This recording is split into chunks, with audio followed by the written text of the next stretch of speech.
पोट नाही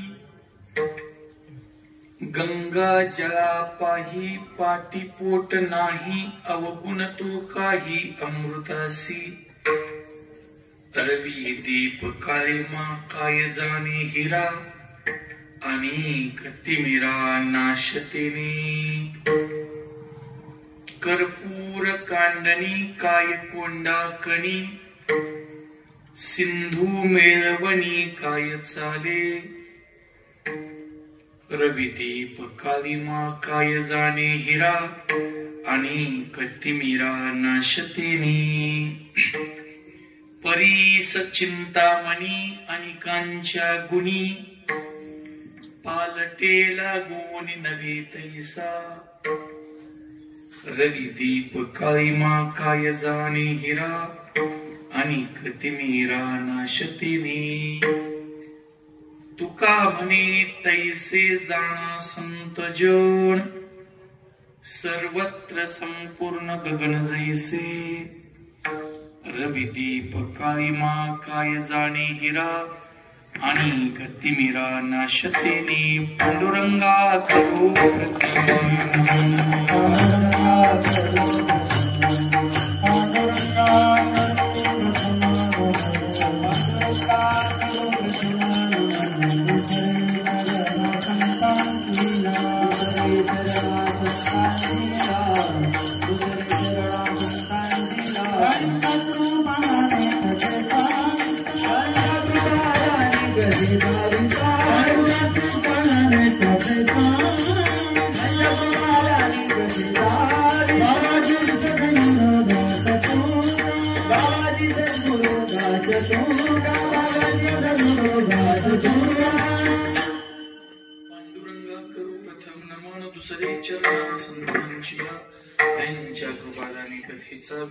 बाबाजी सद्गुरु दास तुका नमो सद्गुरु तुकया ज्ञान दीपा नमो सद्गुरु सचिदानंद रूपा नमो सद्गुरु भक्त कल्याण मूर्ती नमो सद्गुरु भास्करा पूर्ण कीर्ती विठ्ठल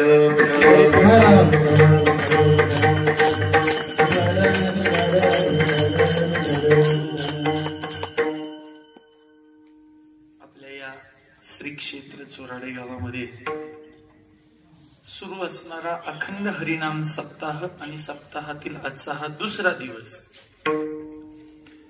दुसऱ्या दिवशीच्या या कीर्तन रूपी सेवेकरता निवडलेला अभंग महाराष्ट्राचे क्रांतिकारी संत जगद्गुरु जगद्वंदनीय श्रीमंत तुकोबाराय यांचा 5 चरणाचा अत्यंत महत्वाचा गोड असा अभंग असून वेगवेगळ्या प्रकारच्या 10 उपमा देऊन तुकोबाराय संतांचं स्वरूप सांगतायत, संतांचं कार्य कशा पद्धतीनं चालतं याचं वर्णन तुकोबाराय या अभंगातून करतात. विठाला विठाला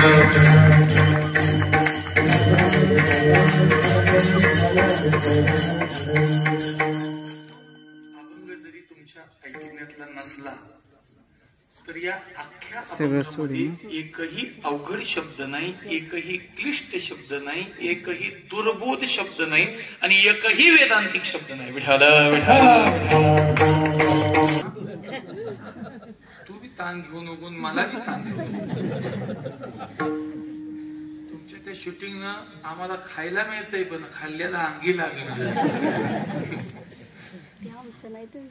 कीर्तनापेक्षा ते जास्त महत्वाचं नाही ना. तो ताण आता मी आज तुम्हालाच काम सांगायला आता मी काहीच ताण घेणार. तुकोबारायांनी या अभंगामध्ये 10 प्रकारच्या वेगवेगळ्या उपमा दिल्या. किती प्रकारच्या? 10. त्या 10च्या 10 पाठ करून टाकायचे. संत कसे असतात लक्षात ठेवा. मी विचारणार आहे. संत गंगा जलासारखे असतात 1, संत अमृतासारखे असतात 2, संत सूर्यासारखे असतात 3, संत दिव्यासारखे असतात 4, संत हिऱ्यासारखे असतात 5, संत कापुरासारखे असतात 6, संत समुद्रासारखे असतात 7, संत परिसासारखे असतात 8, संत चिंतामणी सारखे असतात 9 आणि संत आकाशासारखे असतात 10. विठाला आता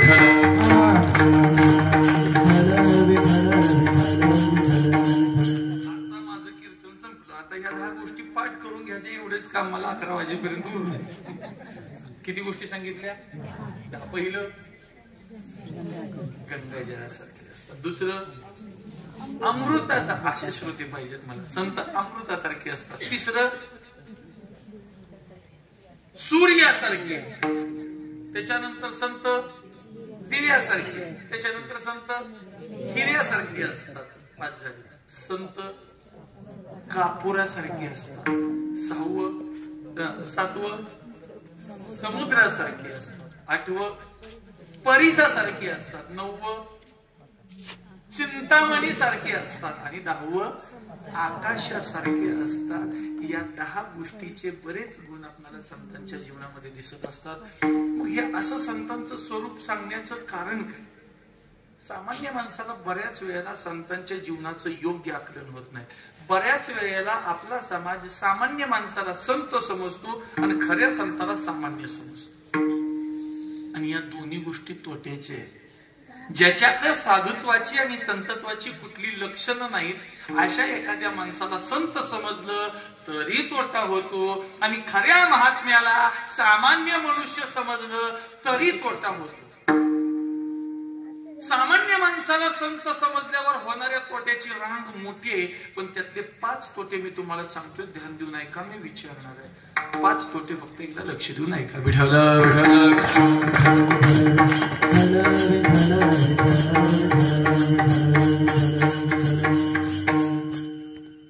ज्याच्याकडे साधुत्वाची अंतरंग लक्षणं नाही, पुढे लक्ष द्या माझ्या. कशाच हसवा देऊ, सटवाय हसवत्या का? पण मला आनंद आहे बरं का, लोकांनी हसत राहण्यात हे जीवन खरं असतं. पण आपलं हसणं बोचरं नसावं, दुसऱ्याच्या कुठल्या तरी एखाद्या माणसाच्या व्यंगाला किंवा दुसऱ्याला त्रास होईल असलं हसणं नसावं. जसं दुर्योधनाला बघून द्रौपदी हसली होती का नाही, तसं नसावं. चला असं लक्ष द्या. मी तुम्हाला काय सांगतोय, एखाद्या सामान्य माणसाला, दांभिक माणसाला, ज्यानं अंगावरती संत चिन्ह धारण केले, अशा एखाद्या माणसाला जर आपण संत समजला, महाराज समजला, महात्मा समजला, तर काय तोटे होतात याची फार मोठी यादी आहे. पण मी 5च सांगणार आहे, 5च लक्षात ठेवा. फसवेगिरी गोंधुगिरीला ऊत येतो, पहिला तोटा. श्रद्धेचा गैरवापर होतो आणि समाजात अंधश्रद्धा पसरते, दुसरा तोटा. समाजाचं नैतिक अधःपतन होतं, तिसरा तोटा. समाजात नैराश्य आणि विफलता पसरते, चौथा तोटा.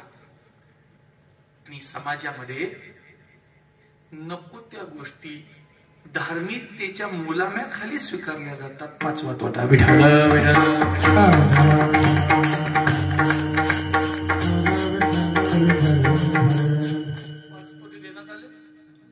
तोटा देण्यात आले ना, तोटा लाव खाली. लक्ष्मी तोटा. हा पहिला तोटा गोंधुगिरी आणि फसवेगिरीला ऊत येतो बघा. कधी कशामुळे ऊत येतो माहिती का? आपल्या लोकांना कुणाला संत मानावं हे न कळाल्यामुळे फसवेगिरी जन्माला येते. एखादा मनुष्य, एखादा दांभिक मनुष्य स्वतःला धर्माचार्य समजतो, स्वतःला शंकराचार्य समजतो, स्वतःला संत समजतो, स्वतःला धर्माचा प्रवक्ता समजतो, आणि ही आपली इडी जनता त्याच्या बोलण्याला, त्याच्या चालण्याला, त्याच्या गाड्याला, त्याच्या शिष्याच्या लाव्या जम्याला, त्याच्या पांढऱ्या कापडाला भुलते. आणि याच संधीचा फायदा घेऊन तो मनुष्य लोकांचं आर्थिक शोषण करतो, मानसिक शोषण करतो, लैंगिक शोषण करतो, आणि समाजाला फार मोठ्या प्रकारावर त्रास होतो. हा एवढा मोठा त्रास कशामुळे सहन करावा लागतो, तर लोकांना खऱ्या संतांचं अवलोकन न झाल्यामुळे तोटा होतो. हा पहिला तोटा. विठ्ठल विठ्ठल.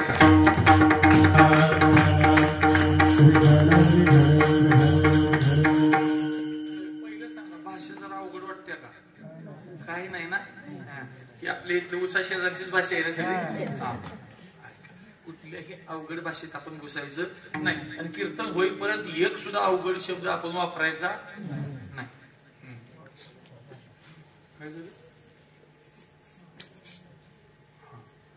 फक्त एक तुम्हाला सांगतो बरं का, चेहऱ्यावर फक्त दुःख नाही दिसू द्यायचं. मला माहित आहे तुमच्या घरात काय चाललंय, मला सगळं कळते.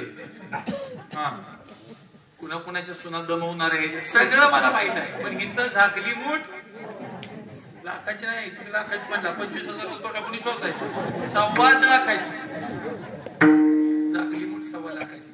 आपलं दुखणं चेहऱ्यावर दिसून न देण्याची ज्याला कला जमली ना तो या जगातला सगळ्यात मोठा हुशार कलाकार असतो बरं का. आणि ती कला जमता आली पाहिजे. तुम्ही तुमच्या पोराचं लगीन ठरवताना पाहुणं बघायला कसा चेहरा करता असते का खरं त्यातलं काय चमची सुद्धा घरातलं नसते. पण किती आव आणतात तसंच आपला आव आणायचं. कसं बागायतदार असं आव आणून बसायचं इथे 1 तासभर. हा समजतंय असं दाखवायला काही अडचण आहे का. मला सगळं कळतंय असं दाखवायला काही अडचण नाही. समजतंय असं दाखवून 1 तासभर सेवा आपण करायची.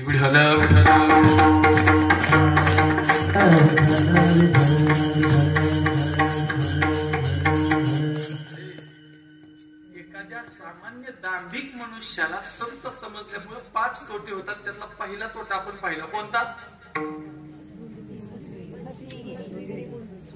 फसवेगिरीला बोंदूगिरीला ऊत येतो. येते हा मावशी तुम्ही पुढे बघा या इकडे या जागा धरली या जागाच झाली या विठ्ठल विठ्ठल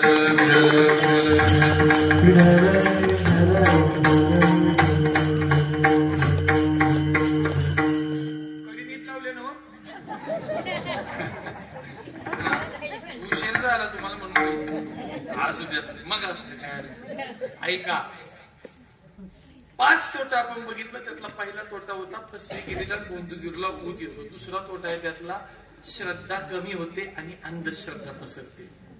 हा भक्ती संप्रदाय वारकरी संप्रदाय चालतो भावनेवर श्रद्धेवर चालतो. पण याच्यात 2 गोष्टी महत्वाच्या लक्षात ठेवा बरं. चांगल्या माणसावर अयोग्य श्रद्धा ठेवली काही उपयोग नाही. आणि तुमची योग्य श्रद्धा चुकीच्या माणसावर ठेवली काहीच उपयोग नाही. श्रद्धा योग्य असेल तर ती अयोग्य माणसावर ठेवता कामा नये. आणि श्रद्धा चुकीची असेल तर ती योग्य माणसावर ठेवून बी काय उपयोग नाही. पण आपलं होतंय उलट. जेव्हा दांभिक मनुष्य आपल्याला फसवायला जातो तेव्हा आपण डोळे झाकून विश्वास ठेवतो. आणि खरा महात्मा जेव्हा आपल्याला काहीतरी ज्ञान सांगा येतो त्याला उलटा पालता तपासून आपण घेतो. समाजात त्याच्यावर आपण सहजासहजी विश्वास ठेवायला तयार होत नाही. याचं कारण काय असेल तर कोणाच्या तरी चुकीच्या वागण्यामुळे आपल्याला चटका बसलेला असतो. मग त्या चटक्यामुळे आपण सावध भूमिकेवर येतो. पण ते सावधपणा कुठं बाळगतो जेव्हा खरा महात्मा भेटतो तिथं सावध. जिथं डोळे झाकून पाय धरायची गरज असते तिथं आपण सावध होऊन पाय धरतो. म्हणून लक्षात ठेवा खऱ्या महात्म्यावर डोळे झाकून विश्वास ठेवावा. पण खरा महात्मा ओळखण्यासाठी काही लक्षणं चिन्ह असावी लागतील ना माहित तुम्हाला. मग आपण नको त्या माणसावर विश्वास ठेवतो आणि काय होतं माहितीये का तो मनुष्य नको त्या गोष्टी समाजात करून घेतो ज्या शास्त्राच्या विरोधात आहेत ज्या धर्माच्या विरोधात आहेत. अशा आर्थिक लाभाच्या गोष्टी फक्त तो करून घेतो. नको तसले विधी करायला लावतो. आणि याचा परिणाम काय होतो तर समाजातला वैज्ञानिक दृष्टिकोन संपून जातो आणि समाजामध्ये अंधश्रद्धा फैलावते. हा सामान्य दांभिक माणसाला संत समजल्याचा दुसरा तोटा आहे. नैराश्य आणि विफलता पसरते समाजामध्ये. बसा बसा तिथं आले की तुम्ही म्हणताय बोलू नका. घरातली म्हणते तिथं बोलू नका. तिने कुठे बोलू द्या. बोला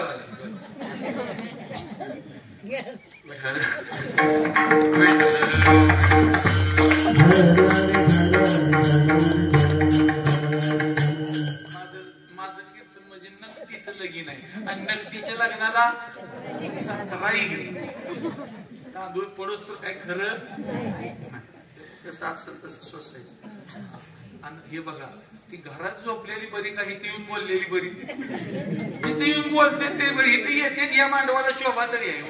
ती घरात जाऊन झोपलेली त्यांच्यापेक्षा ही 1000 पट चांगली ना. एखाद्याला कसलाच मामा नसावा का नकटा का होईना असावा.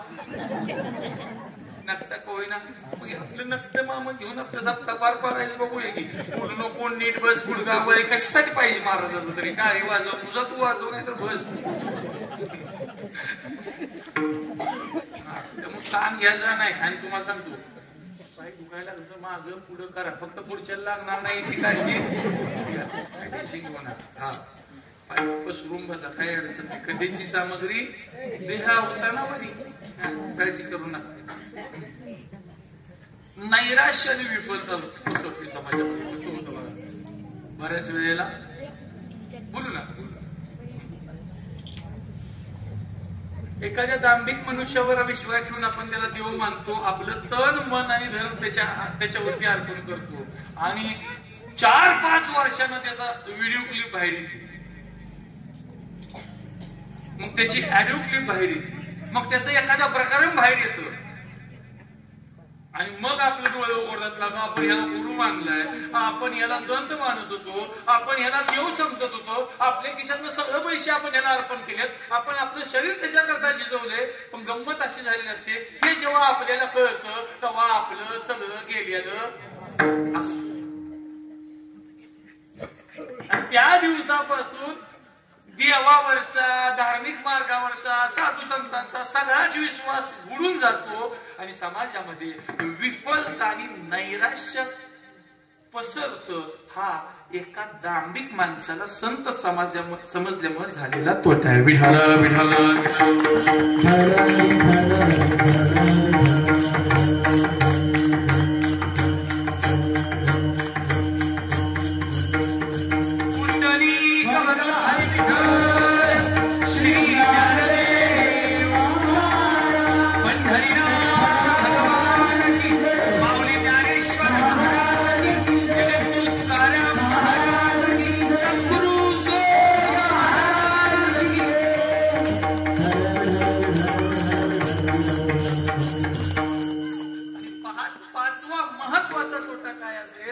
समाजामध्ये अस्थिरता आणि अशांतता पसरते. कारण ही दांभिक माणसं समाजात जाती जातीची तेढ निर्माण करतात धर्माधर्माची तेढ निर्माण करतात. ऐक्याचं तत्वज्ञान त्यांच्या समोर मांडण्याऐवजी भेदाचं तत्वज्ञान त्यांच्या डोक्यात घालतात आणि खऱ्या आध्यात्मिक मार्गापासून समाजाला दूर करण्याचं काम करत असतात. आणि एकदा भेदाच्या जाळे लोकांच्या डोक्यात घुसली ती माणसं जी माणसं मिठी मारणार होती ती माणसं काठी मारायला सुरुवात करतात आणि समाजात अशांतता निर्माण होते आणि समाज अशांत आणि अस्थिर होऊन जातो. हा सगळा मोठ्या कोणामुळे सहन करावा लागतो तर आपल्याला संतांचं नीट अवलोकन न करता आल्यामुळं संत न ओळखता आल्यामुळं हा तोटा सहन करावा लागतो. आणि असा तोटा होऊ नये म्हणून लोकांना संत समजावेत म्हणून संत कसे असतात हे तुकोबाराई या अभंगातून सांगतात.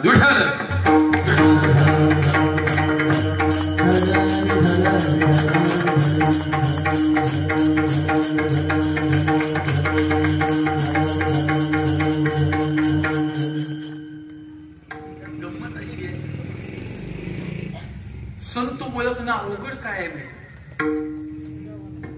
संत ओळखणं अवघड आहे याचं कारण काय असेल तर संतांनी आपल्या अंगावर वेडेपणाचं पांघरून गुंडाळलेलं असतं आणि एखाद्या वेडे माणसाला एखाद्या वेडपटाला आपण संत मानायला तयार नसतो आणि संताला मात्र वेडपट मानायला पटकन आपण तयार असतो. आणि काय गंमत आहे बघा संत हे देव स्वरूप आहेत आणि ते मनुष्यातनं वर उठलेत. ते माणसासारखे नाहीत ते देवासारखे हे सांगणारे हजारो प्रमाण. देवते संत निमित्त त्या प्रतिमा ज्ञानाग्नीचे निमुखे तेने जाळली कर्मे अशेके. तो परब्रह्माची मनुष्य व्यक्ती ओळखतो तो परब्रह्मच आहे देवच आहे फक्त मनुष्य रूपात आलेला तो देव आहे. म्हणजे देव संत हे देवस्वरूप आहेत. असा असताना सुद्धा आपण त्यांना मनुष्य रूप समजत असतो कारण त्यांनी वेडेपणाचं पांघरून आपल्या अंगावरती घेतलेलं असतं. चातुर्य लपवी महत्व हरवी पिसे पण मिरवी आवडवणी लौकिकाचा शास्त्रावरी उगेपणी चांगू अति जगे अवज्ञाची करावी. संतांचा प्रयत्न काय असतो? गावात मला मान मिळावा नाही नाही, गावानं माझा पहिला अपमान करावा. जगे अवज्ञाची करावी संबंधी सोयची न धरावी. आईशी आईशी जीवी चाड बघू. काय आवडतं संतांना? आपला अपमान व्हावा हे आवडतं. तेत सत्काराची के कोठी के आदरा देईल भेटी. न मरणेशी साठी नमस्कारिता. त्या साधूला संताला कुणी नमस्कार जरी केला तर मरण्याच्या यातना होतात. हे संतांचं खरं लक्षण आहे. विठ्ठल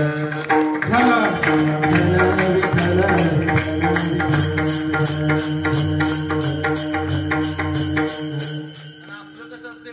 त्यानं मला नमस्कार केला नाही,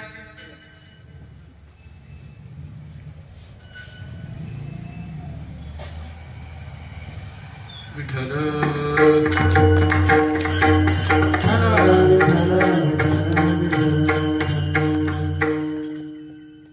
दंड झाला तर ते सहन करणं हे सुद्धा संतत्वाचं लक्षण आहे बरं का.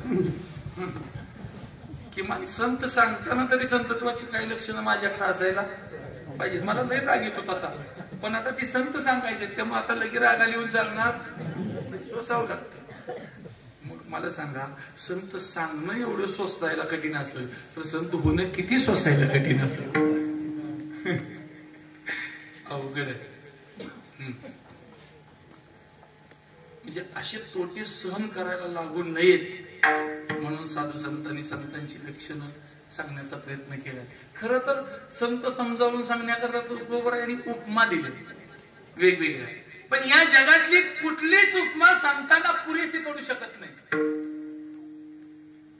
कुठलीच. काय ह्या अभंगात आहेच की सूर्याची उपमा, पण सूर्याची उपमा काही सांगताना पुरेशी आहे का? सूर्य तैसे स्वज्वळ परी अस्तवे हे किडाळ.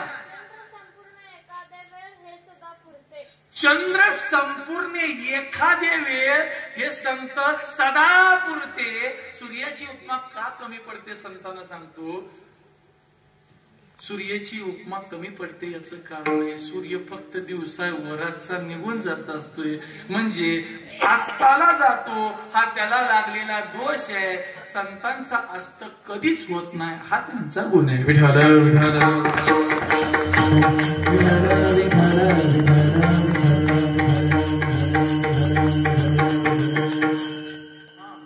म्हणून मेघ उदार परी ओसरे तरी उपमेसी न पुरे.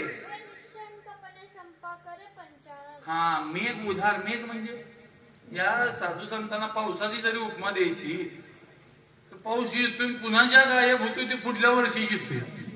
त्या पावसाची उपमा संतांना देऊन चालेल का? नाही देऊन चालणार. उदार आहे पण ओसरतात. पण संतांचं उदार पण ओसरणार नाहीये. त्यांचं उदार पण ही ओसरणार नाही आणि त्यांचं सुख ही त्यांची कुठलीच ओसरत जात नाही, वाढत जाते. अपेक्षे नाही सुखाशी चढावा, चढावा सुखाशी चढावा. सुख वाढत जाणार असतं. तसं तैसा सतत जो सुखी कोणीही टवच न देखी. नेणी जे गतायुष्य लज्जाचे ते सतत सुखामध्ये असतात. बरं आपण पृथ्वीशी पवाडवर संतोषा उत्संगी दिलेले घर, समाधानाला सुखाला त्यांनी आपल्या मांडीवर घर करायला जागा दिलेली असते. मग समाधानानं जर मांडीवर घर बांधलं असेल तर ती संताची मांडी सोडून समाधान कुठं जाणार आहे? बेघर होऊन जाईल समाधान. म्हणून संत नेहमी त्यांच्या जीवनातलं सुख वाढत जाणार असतं, त्यांच्या जीवनातलं औदार्य सुद्धा वाढत जाणार असतं. म्हणून अशा उदार संतांना पावसाची सुद्धा उपमा आपण देऊ शकत नाही. पण तरी पण उपमा देण्याचे कारण काय असेल तर संत समजून सांगण्याकरता काहीतरी प्रयत्न करावेच लागतील. म्हणून काही उपमेतून संत सांगण्याचा प्रयत्न केलाय. तुकोबरायांनी सगळ्यात पहिली उपमा कशाची दिली असेल तर ती गंगा जळाची दिली. अभंगाच्या पहिल्या चरणामध्ये गंगा जळा पाही पाठी पोट नाही. गंगा जळा पाही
कोणाची दिली कोणाची दिली गंगाजळाची. संत गंगाजळासारखी असतात. आता संत समजण्याकरता आधी गंगाजळ समजावं लागेल ना. गंगाजळ कसं असतं हे काय असे संत कसे कसं समजणार. आता गंगाजळ कसं असतं हे बघूया. तेत जैसी रथोत के सकळे घेऊनी गंगा समुद्री मिळे मग एक वेगळे निवडू नये. गंगा जेव्हा चालते मग तिला कधी गटाराचं पाणी येऊन मिळते, कधी वड्याचं येऊन मिळते, कधी दुसऱ्या नदीचं येऊन मिळते. गंगा चालत असताना गटाराला तू डाव्या बाजून चाल, जर वडा चांगला असतो उजव्या बाजून चाल. मोठी नदी आली की तुम्ही दोघं मागे थांबा, नदीला पुढे येऊ द्या. अशा प्रकारचा भेद गंगेजवळ नसतो. सगळ्यांना घेऊन चालण्याची भूमिका तिच्या जवळ असते. तसंच संतांच्या जवळ सर्वांना घेऊन चालण्याची भूमिका असते. कुणी लहान जैसे तवची वहाळ ओहळ जाऊ न पवती गंगाजळ मग वोनी ठाकती केवळ गंगारूप. वडा कुठपर्यंत वडा आहे. गंगेला भेटत नाही तोपर्यंत. गंगेजवळ जाऊन भेटला की गंगा ओढ्याला सुद्धा आपल्यासारखं करते. संत तसे असतात. अपना सारिके करीते अपना सारिके करीते अपना सारिके करीते अपना सारिके करीते नाही काल वेळ तयार नाही काल वेळ तयार नाही काल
नसलं तर काय फसाव द्यायचा आहे का. सुसून घेतलंच पाहिजे. म्हणजे हे बघा असलंच पाहिजे. पण प्रत्येक गोष्ट लक्षात राहील असं नाही. आणि आम्ही का ठेवावं. आम्ही त्यांच्या पुढे कीर्तन करतोय जे वर्षात नाही एकदा ज्ञानेश्वरी उघडते. आहे का कायम चालू वाचन नाही. मग समोर श्रोते जर तसे असतील तर महाराज कसं सुधारायचं. महाराज सुधारायचं असेल तर तुम्हाला तुमच्या दादी जरा सुधारणा करून घ्यावं लागतील. त्यामुळे नाही आठवलं तर ताण घ्यायचा अजिबात ताण घ्यायचा. आपलं काय काय चुकतंय ते असणे अजून कळत नाही.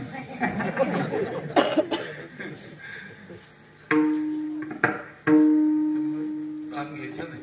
आपलं काय विषय चालू होता?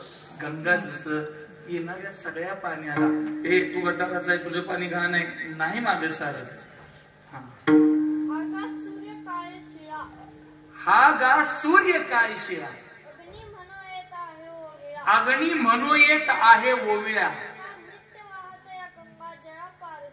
का नित्य वाहत या गंगा जला पारसे पण असे हे गंगेजवळ पारस पण आहे का?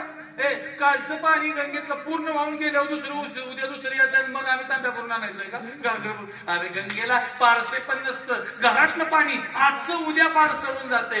गंगेजवळ जसं कदापि पारसे पण नसतं तिचा प्रवाह जसा नित्य असतो तसा संत जगामध्ये नित्य असतात.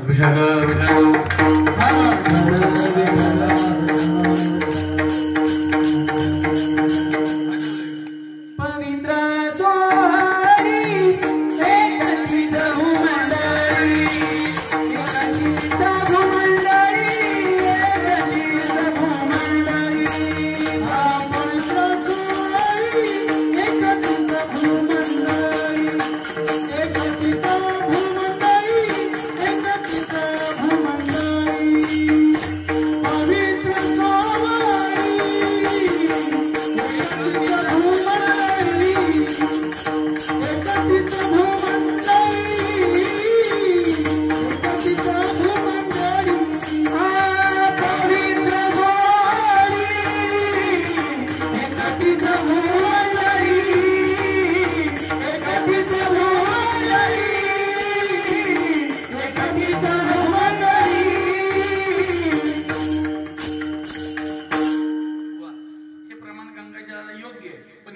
अजून दोनदा आपल्याला लावायचं आहे. हे प्रमाण सूर्याच्या वेळेला पण लावायचं आहे आणि हेच प्रमाण कापुराच्या पण वेळेला लावायचं आहे. विठाल विठाल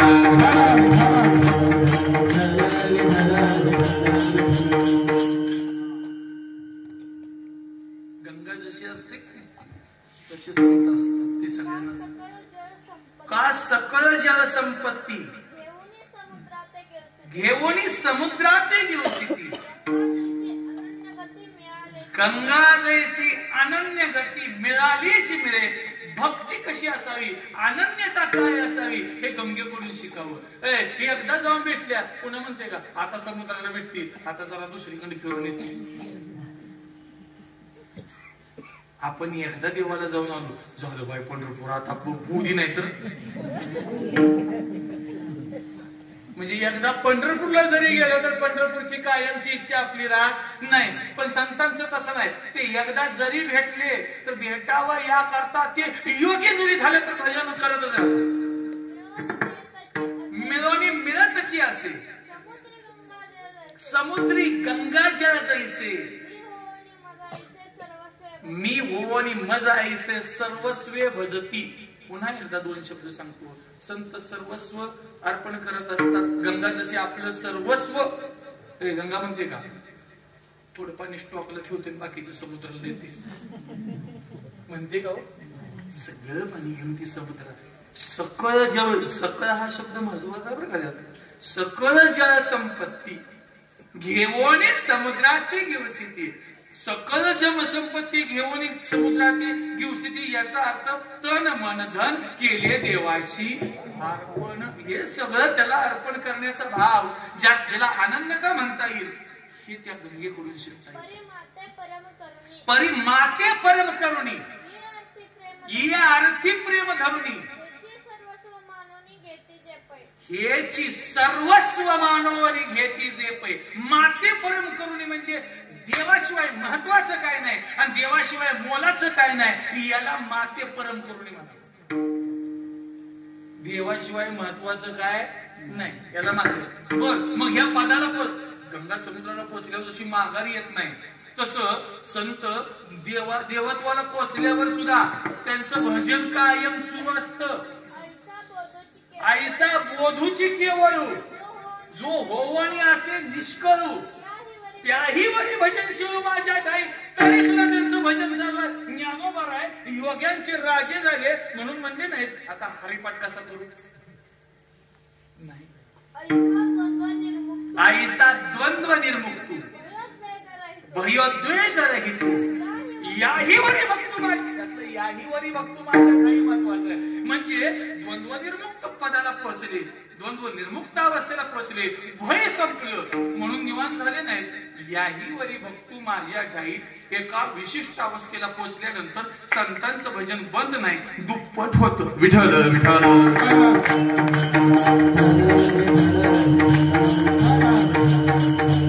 बोला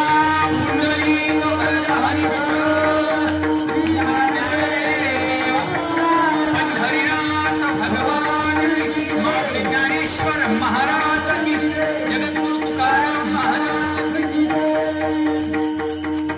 म्हणून गंगा जशी अनन्य असते संत तसे परमात्म्याशी अनन्य असतात. अनन्य म्हणजे देव सोडून अन्य कशाचंही महत्व त्याला वाटत नाही. गीतेमध्ये त्या संतांच्यासाठी 2-3 महत्वाचे पद आले. मदाश्रय, मयासक्त आणि अनन्य. मदाश्रय म्हणजे देव सोडून कुठल्याही निर्माण आणि नाशवान होणाऱ्या पदार्थाची कुठली आसक्ती नाही. मदाश्रय म्हणजे देवाचा सोडून कुणाचा आश्रय नाही, भरवसा नाही ना आधार नाही. आधार देवाचा, भरवसा देवाचा, सर्व काही अर्पण देवाला. याला मदाश्रय म्हणतात, याला मयासक्त म्हणतात, याला अनन्य म्हणतात. हे सगळे शब्द वेगळे आहेत पाहुणा, हे एकच आहे. याच्यात वेगळं काय सांगितलं नाही, हे सगळं एकच आहे. म्हणून अनन्यता गंगेकडून शिकावी, प्रेम गंगेकडून शिकावं. प्रेम भाव परी ठाकलयाही सागरू जैसा मागील ही यावा अनुवारू तिये गंगेची ऐसा परी भरू. प्रेम भावा गंगेकडं जसं म्हणजे प्रेम भाव कसा असावा हे गंगेकडून शिकावं. श्रुती स्वभावता बोले गंगा काजे नवीन चाले तैसे अवष्टंबहीन भले वर्तने जयाचे. कशात पण कुठलं काय सांगताना आले हा त्यातले बर. म्हणजे अनहंकार हे सांगता आलं ना. म्हणजे अहंकार रहित कसं असावं, गंगेसारखं असावं. काय म्हणजे तया पारे देही जया मी आहे हे स्त्रियेची नाही. निरअहंकारता पाही तयाना. मी हाय ही भावना शिल्लक नाही, त्याला निरअहंकार म्हणतात. बघ ऐका, निरअहंकारता म्हणजे गंगा म्हणते का 400-500 किलोमीटरचा माझा प्रवास आहे म्हणते. आणि आपण जरा फिरून आलो लय पैसे मी जरा चालून आले. म्हणजे आपलं जरा जरी चाललं झालं तरी आपल्याला आपण काहीतरी केल्यासारखा भाव होतोय. ती गंगा एवढा मोठा प्रवास करून जाते पण मी पानाची भावना तिच्याकडे नाहीये. परी हे मिया केले की हे माझे सिद्धी गेले आईसे नाही ठेविले वासने माझी. ही संतांच्यासाठी लक्षात ठेवा. अशी वासना मी केलं ही वासना त्यांच्याकडे शिल्लक नसते. जशी गंगेकडे मी चालले ही भावना नसते. मी एवं मनी करणी बोली जेत अहंकारा उखी झाली एका वळीची काढली दोरी जैसी. किती गोव्या सांगता येईल गोपाल महाराज आपले शेजारी त्यांची ज्ञानेश्वरी पाठ आहे. त्यांच्या पुढे आपण लय बोलून चालणार नाही. आपला अर्धा आहे तुमचं पण भाग्य आहे बरं का. महाराजांच्या सारखा ज्ञानेश्वरी मुखद महात्मा या गावाला व्यासपीठ मनापासून एकदा त्यांच्याकरता करावं. पण कसं आहे सांगू तुम्हाला, लेकरानं ही आमच्यासाठी बाप माणसाचे संप्रदाय. बाप म्हटलं की बापाची जबाबदारी काय असते माहितीये का, लेकराचं चुकलं तरी ते गोड मानून घेणं. लेकरू बसले बापाच्या ताटात आणि त्यानं असा भाजीचा घास उचलला दुधात बुडवून जरी बापाला, बाप म्हणतो का तुला अक्कल आहे का नाही, भाजी दुधात बुड असं म्हणतो का? नाही नाही. त्याचं कर्तव्य काय असतं, त्या पोरानं केलेला समोर हात आ करून पोट घालणं हे बापाचं कर्तव्य असतं. तुम्ही बाप माणसं आहे, या लेकराचा केलेला प्रत्येक घास गोड मानून घेणं तुम्हाला बंधनकारक. त्यामुळं तुम्ही चुकलंय म्हणायचं नाही, कारण तुम्ही मोठा आहे, तुम्ही बाप माणसं आहे, तुम्ही शाबासच म्हणायचं. त्या पाठीवर थाप टाकणे हे कर्तव्य असतं. नाहीतर पुन्हा लेकरू जर बिघाडलं बापाचं काय खरं. तेव्हा बाप पाण्याची लक्षणं असणं हे तुमच्यासाठी चांगलं आहे, पण त्या बापाची कर्तव्याची तुम्ही भूमिका मात्र पार पाडावी.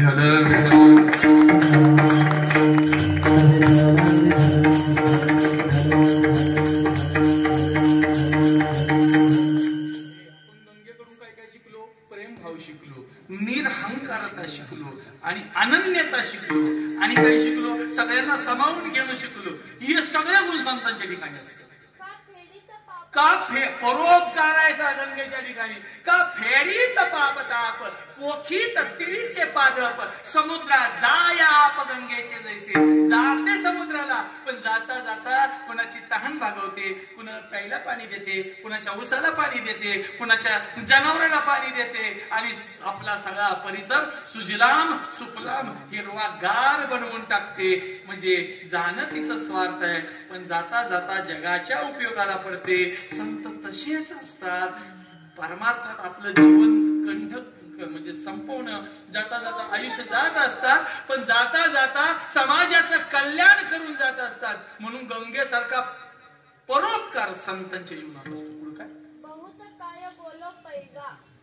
बहुत काय बोलो पैगा, एका गौतमासेच गंगा. येरा समजता काय जगा ओढ झाली. अरे त्या गौतमांसाठी गंगा आली म्हणून त्या मी एका गौतमाची स्थान भूक सगळं भागविन, बाकीचं कोणाला मी पाणी देणार नाही असं म्हटली का हो? नाही. तसं देव आणि संत पण तसेच असतात. हा का गाव रसे भरले, पाणी पाठी पाय देत आले, ते गंगा काय म्हणितले परते सर. काय बरायचे नुसत्या गंगेच्याच ओव्या गंगा भर आहे. गंगेच्याच ओव्या किती गंगा भरून वाईल इतके. तर गटराचं पाणी आलं गंगामध्ये, हे मागजार वास येतोय अंगाला तुझ्या म्हणते का? बर, ती गटार ती भेटच तोच गटार आहे. एकदा गंगेला भेटलं की ते गंगा रूप होऊन जाते. म्हणजे त्याचं नाव बदलते, त्याचं रूप बदलते, त्याचं गुण बदलते. एवढं सगळं बदलून त्याला सामावून घेण्याचं सामर्थ्य गंगेजवळ आहे. म्हणून तेवढं जे गुण गंगेजवळ आहेत ते सगळे गुण संतांच्या जवळ आहेत. म्हणून संत गंगा जलासारखे असतात.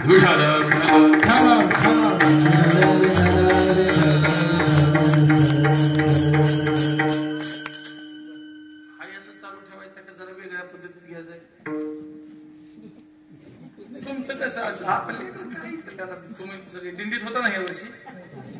हा, म्हणजे कशा पद्धतीने तुम्ही म्हणाल तसं असते आपल्याकडे, असं काय. हा, दुसरा गुण संत कशासारखे असतात? कशासारखे? अमृतासारखे असतात. पेलाय का कधी? पेलाय? फक्त तुम्ही पंचामृत पेला असाल, अमृत आपल्या वाट्याला नाही. अमृत म्हणजे नेमकं काय? संत अमृतासारखे म्हणताना आपल्याला अमृत काय समजून घ्यावं लागतं. नेमके अमृताचे गुण काय?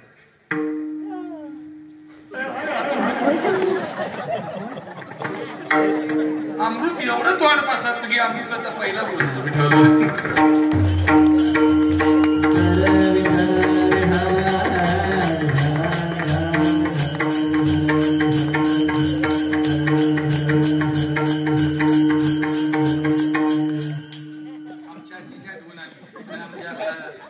बरेच दिवस झाले बरं का. त्यामुळे तिची आठवण आल्या की म्हातारी मी आठवड्याभर नेणार आहे. एवढा आठवड्याभर नेतो, 2-4 मक्क बांगलायचे थोडस सगळं करून आमची म्हातारी बसत नव्हती हो. माझं तिची आठवण आली म्हणजे आठवड्याभर त्या म्हातारीची आठवणी तिने काम केलं पाहिजे. होता आठवड्याभर तिकडे आमच्या गावात. चला जाऊ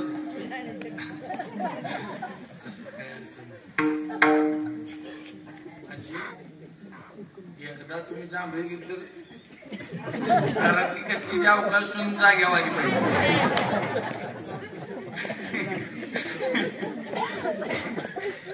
आपल्याला अमृताचा विषय बघायचा बरं का. हो, तिची तर काय चूक. अमृत म्हणल्यावर तिने आ केलं म्हणजे आलं तर आलं पण आलं.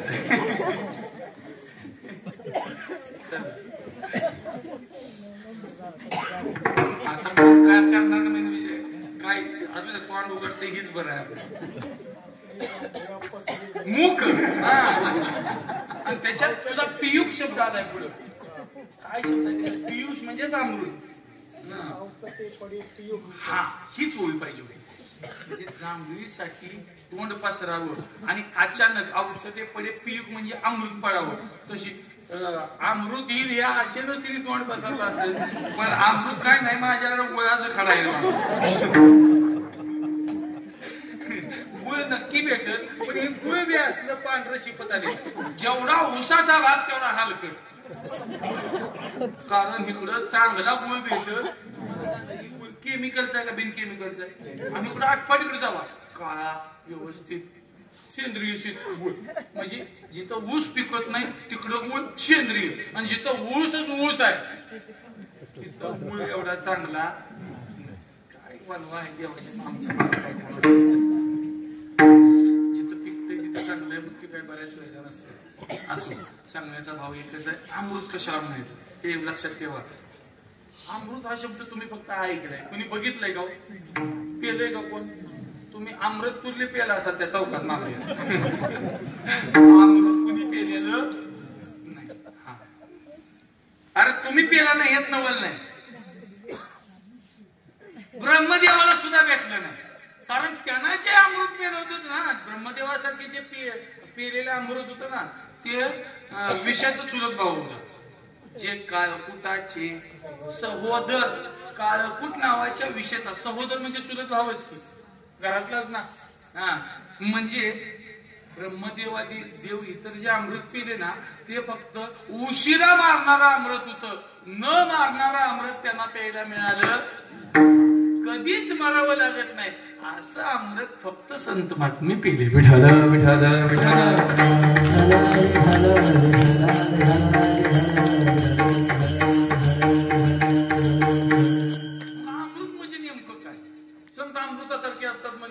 ज्याच्याकडे 6 लक्षणं असतात त्याला अमृत म्हणायचं. बरं का किती लक्षणं पाठ करून टाकायची बरं का एकदा लक्ष देऊन ऐका.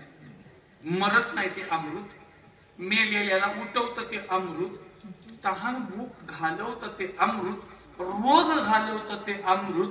दैवानं भेटतं ते अमृत. आणि ज्याच्याकडे एकही अवगुण नाही त्याचं नाव किती झाले 6. 5वं काय पहिलं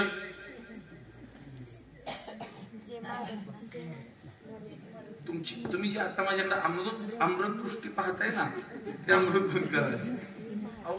सोपे मरत नाही ते अमृत. नेलेला उठवतंय ते अमृत. तहान भूक घालवतं ते अमृत. रोग घालवतं ते अमृत. दैवाने भेटतंय ते अमृत. आणि ज्याच्याकडे एकही अवगुण नाही ते अमृत. 6 लक्षणं झाली. अशी 6 लक्षणं असलेली ह्या जगात कुठे आहे का अमृत. या 6 लक्षणांनी युक्त असलेली या जगात एकच आहे. मरत नाहीत ते संत. मेलेल्याला उठवतात ते संत. तहान भूक घालवतात ते संत. रोग घालवतात ते संत. दैवाला भेटतात ते संत. आणि ज्यांच्याकडे एकही अवगुण नाही ते संत. म्हणून अमृत म्हणजे फक्त संत. नका नका वाजू नका पाया पडतो तुमची कशाला नाव सांगा. आत न वाटत असलं तर वाजवायचं नाही तर इकडे जळू दे काय पाहिजे कशाला वाजव. त्या बोटाला लागून सुद्धा वाजवते. असू दे काय. किती लक्षणं झाली अमृताची. आता ही 6 लक्षणं आहेत ना आपल्याला त्याच्या उलटी लागू करायची. बिंदास तुका म्हणे तैसे तैसा सज्जना पासुनी हो पाहता गुण पाहता गुण विरचिना. तुका म्हणे तैसा सज्जना पासुनी पाहता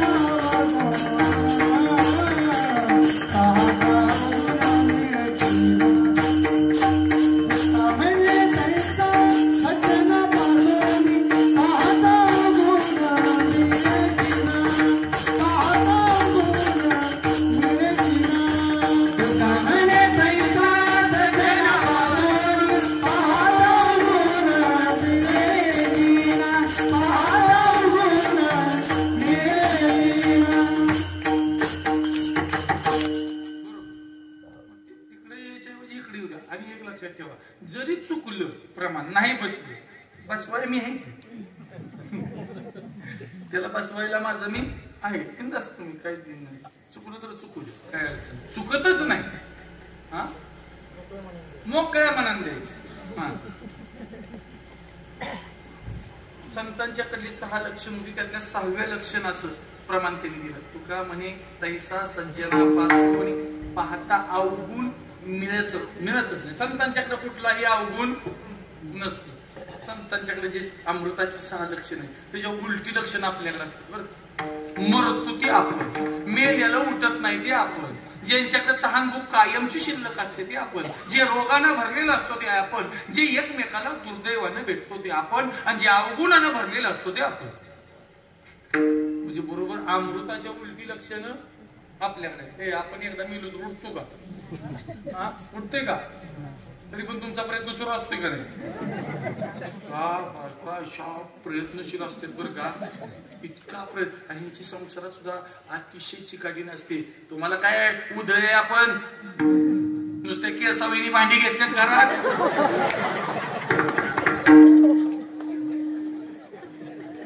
किती वडीने संसार करायचा अजून, आणि एवढं करून तर किंमत आहे का?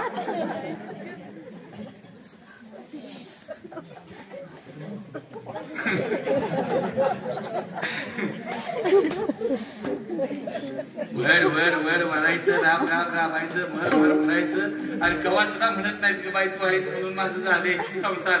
म्हणले ती का कधी? एखादीशी म्हणते का तुम्ही, हे राव दे आज कायमचं तुला आहे तुला स्वयंपाकाचं, आज जेवण करू नको, आज तुला मी जीवन आणतो कुठं चांगल्या हॉटेलला, म्हणतात का कधी? कुठलं हो, मेल्यावर फक्त निवद आणून ठेवते तसं, जिवंत आहे तोवर काय खायला नाही. हे फक्त हे खरं सांगा, तुम्ही घरात जेवढा स्वयंपाक केलाय, जेवढी भांडी धुतल्यात, जेवढे कपडे धुतल्यात, तेवढे जर रोजानं केलं तर करोडपती झाला असता का आता?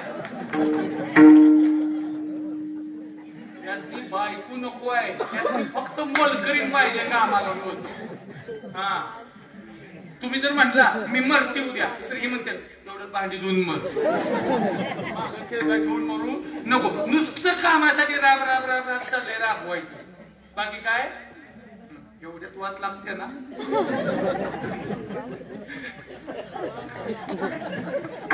अजून सांगू द्या जरा. कुठपर्यंत आले आपलं? पाहता अवगुण, हे त्यांचा प्रयत्न सांगतो, प्रयत्न किती असतो. मेलेल्याला लय उठवायचं, हे बघा ते टेकवले, कसं चित्र तुम्ही आठवलं, टेकवलेलं असते, मुका लावलेला असते, टोपी ठेवलेली असते डोक्यावर, आणि ते असं मानीकडे तिकडे हलत असते, आणि ह्याने हातात रुमाल धरलेला असतोय आणि तोंडाला लावलेला असतोय, आणि यांचं एकच चाललेलं असते, 2 शब्द तरी बोला की तुझ्या बाला बोलेल का? 2 शब्द बोल. आणि जेव्हा बोलत होतं तुम्ही गावाचा तोंड बंद करा, बोलत होता तेव्हा बोलू दिलं नाही, आणि गेल्यावर मग त्या 2 शब्द बोला, चुकून बोललं तर सोसल का?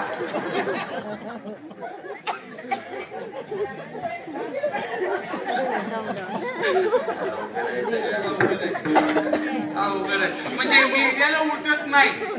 हा, हे ज्ञानोबरायची गोळी ऐका, ज्ञानोबरायची गोळी ऐका. हातया हे पाया पडता नुठी गटायू पंडस होता, त्या ब्रह्मदेवाच्या पाया पडलं तरी मेल्याला उठत नाही, पण ज्ञानोबरायाच्या पाया पडलं की मेल्याला सुद्धा उठून बसतं. हे संतांचं सामर्थ्य. लोहाचे कणक होय, हे सामर्थ्य परिस्थितीचे आहे की मृतही जीवितला आहे अमृत सिद्धी. मेलेला जिवंत करताना ते अमृत असतं. मग ज्ञानोबरायाने सच्चिदानंद बाबांना उठवून बसवलं, मेल्याला जिवंत केलं. याचाच अर्थ आहे ज्ञानोबराय म्हणजे अमृत. विठ्ठल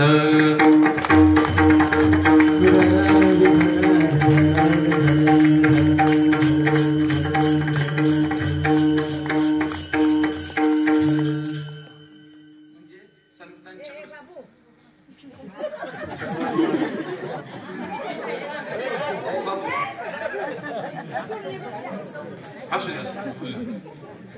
असू दे. बाबूला एक शब्द कोणी बोलायचं बाबू शिस्तीनं बोला छंडी निघल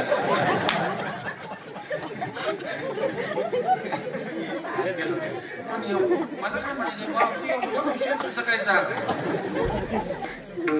तो कोणी घेऊन जा मला हे आत्ताच नाही लगेच झाल्यावर घालायचं बाबूला अजून कळलं कधी घालायचं त्यांना आत्ताच हातात घेतलं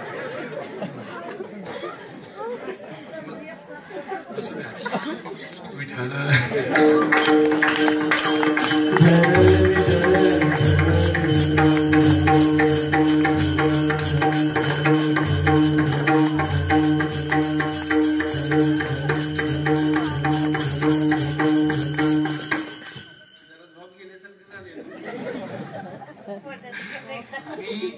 मी आज जाताना मी खरं सांगतो मी आज इथनं पैसे कमवूनच जाणार आहे कसं सांगतो तुम्हाला जाता जाता एक बॅटरी घेणार आणि सगळ्यांची भिताडातली केस 2500 रुपये किलो आहे ती केस सगळी गोळा करून जाणार आणि प्रकाश महाराजांनी सांगितलंय रात्रीचं माझ्याबरोबर काकड्यापर्यंत फिरा सगळी भिताडे चेक करायची कुठल्या कुठल्या भिताडात केस ठेवलेली आणि हे बघा मी नाही गावली तर मी ताजी तोडून येणार मग शिळीमध्ये आपली ताजी नेऊ त्यामुळे ताजी न्यायची नसती तर आपली शिळी आणून द्या मला इथं चला असो संतांच्याकडे अमृताचं गुण असतं हे असं आनंदात आहेत ना हेच अमृताचं सगळ्यात मोठं लक्षण आहे लक्ष ठेवा विठालं कुंडली कमला हरी विठ्ठल श्री ज्ञानदेव कुंडली कमला हरी विठ्ठल श्री ज्ञानदेव हरिनाथ भगवान की ज्ञानेश्वर महाराज की जगद्गुरु तुकाराम महाराज की सद्गुरु जोग महाराज की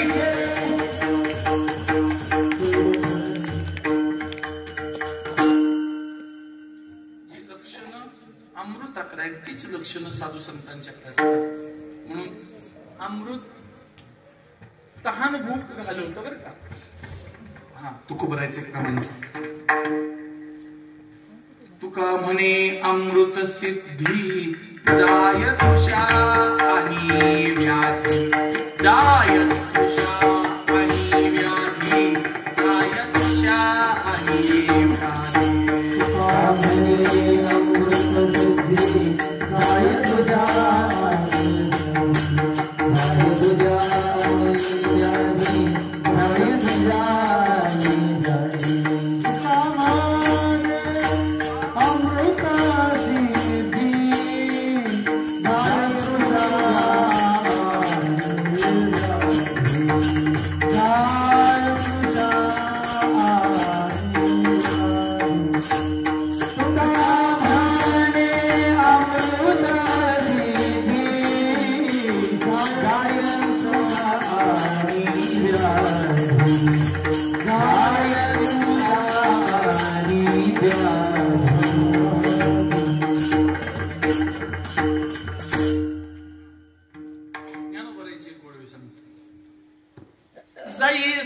अमृताचा निर्झरू प्रसवे जयाचा जठरू तया क्षुदे त्रशेचा अडदरू काहीच नाही क्षुधा आणि त्रशा तहान आणि भूक संतांच्या जीवनातली निघून गेलेली असते कारण अमृत नावाचं जे काय परमामृत आहे ते त्यांना प्राप्त झालेलं असतं म्हणून संत अमृतासारखे असतात बरं का मेलेल्याला उलटवतात तहान भूक घालवतात रोग घालवतात दैवानं भेटतात बरं का संत आणि संतांच्याकडे कुठलाही अवगुण मिळत नाही म्हणून गंगाजा पाही पाठी पोट नाही अवगुण तो काही अमृतासी अमृत फक्त गुणानं भरलेलं असतं अमृताजवळ एकही अवगुण नसतो म्हणून संत ही तसेच असतात संतांच्याकडे अनेक प्रकारचे गुणच असतात संतांच्याकडे कुठल्याही प्रकारचा अवगुण शिल्लक नसतो आता महत्वाचं वाक्य आहे का संत अमृत असतात संतांचं चालणं अमृताचं असतं बोलणं अमृताचं असतं पाहणं सुद्धा अमृताचं असतं चालणं सुद्धा अमृताचं असतं आणि आपलं चालणं भूतागत चालतात काय काय बाया, भूतागत पाय आपटत आपटत आपटत कसं चालतात म्हणा. बरं बाया म्हणजे आमच्या घरातलं सांगतो, इथलं सांगत सांगून काय उसान मार खायला. तुम्ही आम्ही चालताना कधी आयुष्यात आपल्या पायाखाली एखादा जीव मरतोय का, मुंगी मरते का, किडा मरतोय, कधीतरी विचार केलाय का? तुम्ही मी सगळेच या कधी केलाय का? म्हणून आपलं चालणं हिंसात्मक असतं, आपण कधीच विचार करत नाही. पण संत महात्मे या भूमीवर एक पाऊल टाकताना सुद्धा एका एका जीवाचा किड्या मुंगीचा सुद्धा विचार करतात. तैसे परमाणु पागुंतले जाणोनी जीव सानुले तेत कारुण्य माझे पाहुणे लपवून चाले. संत करुणेनं भरलेले असतात म्हणून संतांच्या चालणं सुद्धा पाय लपवून चालले असतं. खाली कुठला जीव दिसला की तिथं नाही, वेगळीकडे ठेवायचा. म्हणजे आपल्या पायाखाली जीव तरी तरंगून ओलांडी तू लहरी पाये न फोडी तू सांचलू न मोडी तू पाणीयाचा वेगे आणि लेसा दिटी घालून याविसा जरी बकू जायचा पाऊल सुये. काय ज्ञान करायचं एवढंच फक्त. बाकीचं सांगतो सांगतो पाया पडू को तुझ्या.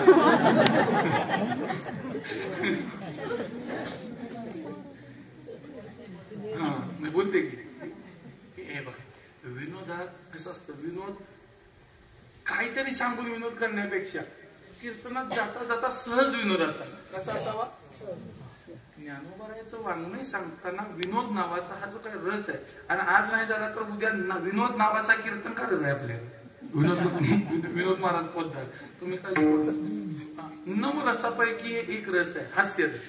नवरसी भरवी सादरू करवी उचित रत्नाचे आदरू भावार्थाचे गिरीवरून निपजवी माये.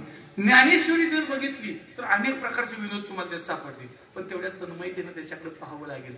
हे साहित्याच्या कसोटीवर वाचली ज्ञानेश्वरी श्रेष्ठ आहे, साधकाच्या कसोटीने वाचली ज्ञानेश्वरी श्रेष्ठ आहे. कुठल्याही कसोटीवर वाचली, व्याकरणाच्या कसोटीवर वाचली ज्ञानेश्वरी श्रेष्ठ आहे. कुठली किती पण विद्वान मनुष्य असू द्या, तो ज्ञानेश्वरीचा रसिक होऊ शकतो. ज्याला अर्थ नाही काय आला तो शब्दावर सुद्धा बोलू शकतो. बरं का, ज्ञानोबरांची तशी एक ओवी आहे, होईल सुखी हे शेवटचं आहे बघा त्याचं. मला शेवटपर्यंत सांगा बरं का महाराज. म्हणजे वाक्चातुर्य होईल सुखिया, परिवाक्चातुर्य होईल सुखिया. म्हणजे बाकीचं त्याला कशाचं सुख नाही जरी झालं तर ज्ञानोबरायाच्या कौशल्यानं बोलण्याचं तरी सुख त्याला ज्ञानेश्वरीतनं भेटल्याशिवाय राहत नाही. हा मग चालणं कसं असावं? तरी तरंगून ओलांडी तू. आपण पाण्यात पोहत असताना समोरच्या लाटा असतात त्या मोडतात, आणि मग आपल्या या बाजूने काही लाटा जातात आणि या बाजूने. पण बदक जेव्हा पाण्यात चालतो तरी तरंगून ओलांडी तू लहरे पायी न फोडी तू. पायानं त्याच्या लहरी फुटत नाही. सांचलू न मोडी तू पाणीयाचा. आपण मुठकुळा टाकल्यावर पाणी हलतं, बदक चालत जरी चालला तर लाट मोडत नाही, पाणी हलत नाही. वेगे आणि लेसा वेगात जातो देठी घालून आविसा. आपल्या आविसाला म्हणजे आमिषाला किंवा खाद्याला पकडण्याकरता जातो. देठी घालून आविसा जरी बकू जायचा पाऊल सुई. त्याच पाण्यातल्या पाण्यात न दिसणार त्याचं पंख मिटलेले असतात, पंख असं पसरलेले असतात का? नाही. पण पाय हलवतोय हे दिसतो का? बदल पुढे फक्त जाताना दिसतो, म्हणजे त्याचं पाय हललेलं सुद्धा दिसत नाही. एवढं नाजूक चालणं त्याचं असतं. तसं अमृतानं कारुण्यानं सुखानं आणि माधव्यानं भरलेलं पाऊल संतांचं असतं. विठ्ठल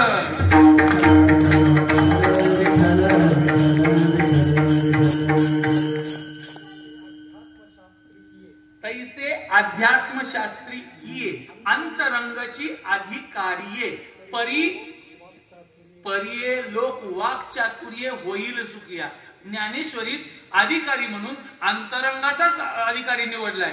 पण ज्याचं अंतरंग जरी नसलं तरी किमान ज्ञानोबारायांच्या बोलण्यानं तरी तो सुखी होईल. म्हणजे अंतरंग अधिकारी असला तरी तो ज्ञानेश्वरी सुखी होणार आहे, मला अंतरंग अधिकारी नसला तरी तो ज्ञानेश्वरीनं सुखी होणार आहे. म्हणजे येईल त्याला सुखी करायचं सामर्थ्य जगात कुणाकडे असेल तर ते फक्त आणि फक्त ज्ञानेश्वरी.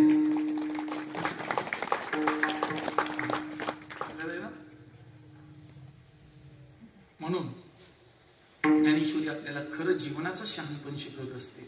विषादाकडून विवेकाकडे नेण्याचं सामर्थ्य फक्त ज्ञानेश्वरीत आहे. हा, काय विषय चालला होता आपला? अमृताचा ना. त्यातला काय विषय सुरू होता? चालणं अमृताचं. हे संतांचं चालणं सुखाचं असतं बरं का. हा, तैसेने मार्दवे पाय भूमीवरी नेसतू जाय लागती ते तर होय जीवा सुख. साधूचा पाय ज्या भूमीला लागलाय ना तिथं सुखाच्या राशीच्या राशी निर्माण होतात. म्हणून एक सांगतो ऐका, कीर्तन समजू द्या नाही तर न समजू द्या, चांगला महात्मा गावाला पाय लागून जाऊ द्या, एवढंच काम करा सत्य. त्याचं कीर्तन तुम्हाला कळू द्या नाही तर न कळू द्या. त्याच्या पायगुणानं गावातली भांडणं मिटावी, त्याच्या पायगुणानं गावात सुखा समाधानानं हे गावातली म्हणतो राहू द्या, भजनी मंडळातली तर मिटू द्या.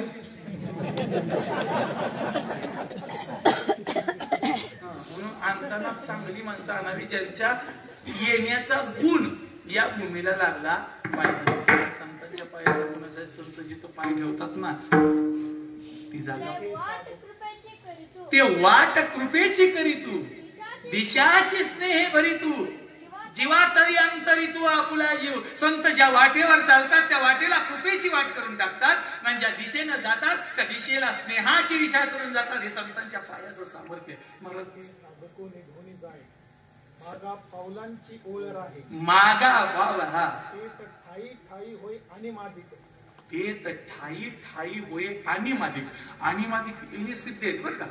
तर अशा सिद्धी त्या पावलांच्या ठिकाणी आपोआप जन्माला येत असतात. म्हणजे संतांच्या पायाच्या जवळ रिद्धी सिद्धी असतात. मगाशी पाहिलं आपण कृपा असते, ते संतांच्या पायाजवळ कृपा असते म्हणण्यापेक्षा एक कृपेचा आई बाप संत असतात. तैसे आगवयाचे भूत मात्री एकपणे जया मैत्री, कृपेशी धात्री आपणाची जो धात्री आई. म्हणजे कृपेची आई होण्याचं सामर्थ्य फक्त संतांच्या जवळ असतं. मग कृपा जर संतांचं लेकरू असेल तर आई म्हणाल तिथं जाईल का नाही, आई म्हणाल त्याला ह्याच्यावर कृपा करेल का नाही. म्हणून संत कृपेची आई असतात. संतांचं पाऊल सुद्धा अमृतानं भरलेलं असतं. का कमळावरी भ्रमर पाय ठेवी ते हळुवार, कुचुंबेल केसर या शंका.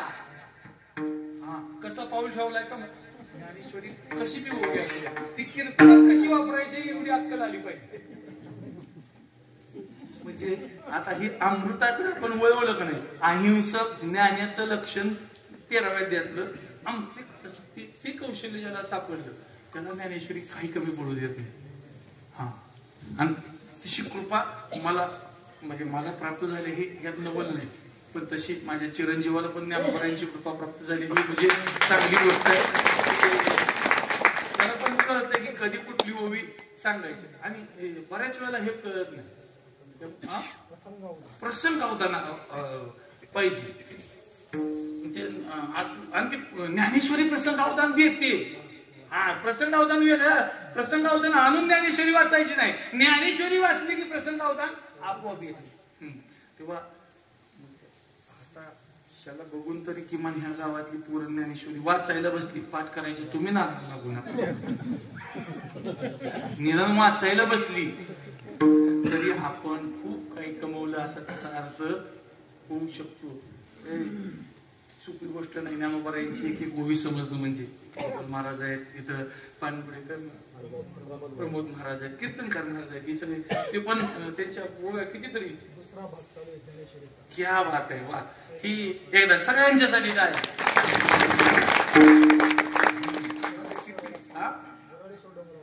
क्या बात आहे. ही साधक वृत्तीची माणसं आहेत. समाधान आहे बरं का, अतिशय समाधान. त्यामुळे बरं वाटलं.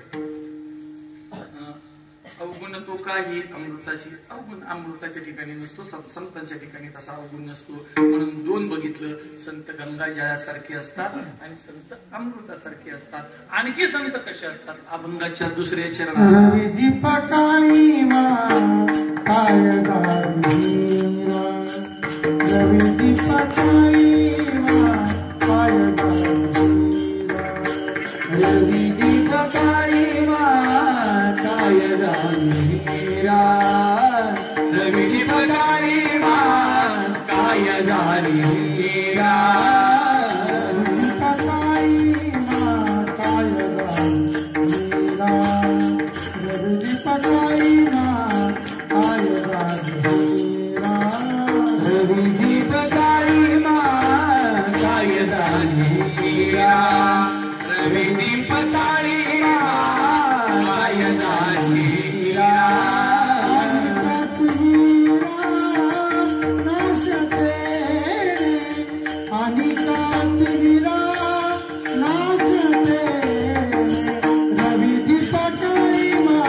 आकारमानानुसार लावलेला असतो. हा. काय घे प्रमाण सांगेल असलं सांग बोला की असलं तर घेऊन आला मी एवढं मुद्दा समजू. संतांनी क्रम सुद्धा त्यांचा कसा लागतो बघा. रवी दीप हिरा उतरता क्रम आहे बरं का. हा मोठ्यापासून छोट्या वस्तू कुठे आहे. रवी दीप काळीमा काय जाणे हिरा या 3 गोष्टींना अंधार माहित नसतो. अंधार जरी माहित नसला हा सांगे सूर्याच्या घरी प्रकाश काय वातीवेरी.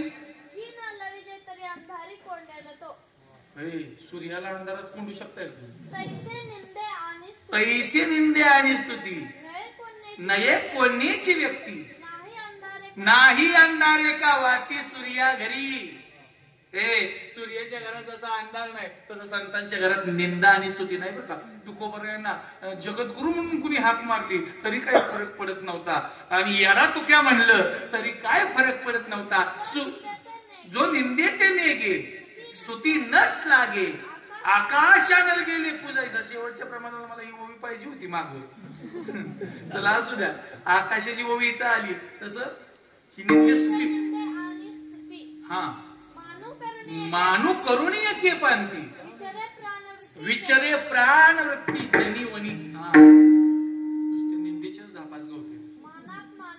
मानात मानातेस आहे सुख दुःख जेत सामाये निंदा स्तुतू नो हे दुखंडू जो. हा हा सुख पैसे दुःख असू द्या. म्हणजे संतांच्या ठिकाणी सुख दुःख सारखं आहे. निंदा स्तुती सारखं आहे. मान अपमान सारखं आहे. लहान मोठं सारखं आहे. शत्रू मित्र सारखं आहे. का सुरदपाशी आले अथवा वैरीवर पडे झाले रात्री. हा सुरदपाशी आली हे तुम्हाला सोप करून सांगतो. सोप तुम्ही तुमच्यापैकी आता काल बायकोला घेऊन रक्षाबंधनाला कुंकून गेलो होतो तेव्हा ह्यांचं तोंड कसं होतं सांगता. कसं उकळ्या भावाकडे जाताना आणि तुमची भन आली आहो ह्यांच्या तोंडाच्या किती वाजते देऊ. हा म्हणजे तुमची भन आणि त्यांचा भाव ह्याच्यात त्या फरक करते त्या का नाही. म्हणजे तुमच्या एखाद्या नवऱ्याच्या नात्यातलं कोण आलं की तिला बरं वाटत नाही पण तिच्या भावाचं कुत्रच आहे आमचा टॉम्या आला आमचा टॉम्या आला. म्हणजे तिच्या टॉम्याला पण किंमत आहे आणि घरात माझं लगीन झाल्यापासून लुडबुड करणाऱ्या टॉम्याला काहीच किंमत नाही. बऱ्याच टॉम्यासनी कळलेलं नाही अजून काय चाललं. म्हणजे सुरद पासी आले अथवा वैरीवर पडे झाले म्हणजे कोण तर आपल्या नात्यात जवळ आले की हरकून जाते आणि नवऱ्याच्या नात्यातला इतर दुसरं कोण आलं तरी नको वाटते वाईट बिनकामाचा. पार्था जयाची या ठाई वैषम्याची वार्ता नाही. रिपू मित्रा दोही सरिसा पाडू रिपू मित्रा दोही सरिसा पाडू. शत्रू आणि मित्र एकसारखे असतात म्हणून सुखदुःखा सरीसे कांटाळ्याची न्यायसे रिपू भक्ता जैसे हरीचे देणे. भगवान परमात्मा जसा शत्रू मित्र मोक्ष देताना एकसारखा असतो संतांना शत्रू मित्र एकसारखे असतात. हा त्यात त्यांच्या ठिकाणी ते भेद नसतो. म्हणून सूर्याकडून काय सूर्याचे संतांचे बरेच गुण एकसारखे असतात बरं का. कुठला माहिती आहे का. सगळ्यात पहिल्यांदा सूर्याचा कुठला गुण असेल संतांच्याकडं कुठला. सूर्य कसा असतो तेजस्वी असतो. जैसा सूर्य आकाश गतू रश्मी स्पर्शे जगाते स्पर्शितू तरी संगदोषे काय लिमती तू तेतीची ना. सगळ्यात सोपं सांगतो. गावातल्या हगणदारीवर प्रकाश पडला म्हणून सूर्याला त्याचा काही दोष का. सूर्याची किरण दुर्गंधी झालेत का नाही. म्हणजे हागणदारीवर सूर्याची किरण पडून सुद्धा त्या हागणदारीच्या घाणीपासून सूर्य जसा लिप्त होत नाही तसं संसार रूपी या हगनदारीत सुद्धा संत जन्माला येऊन सुद्धा त्याचा अंगाला कुठलाही मळ लागू देत नाहीत. हा सूर्याचा आणि संतांच्या गुणाचं साम्य आहे. विठ्ठल विठ्ठल.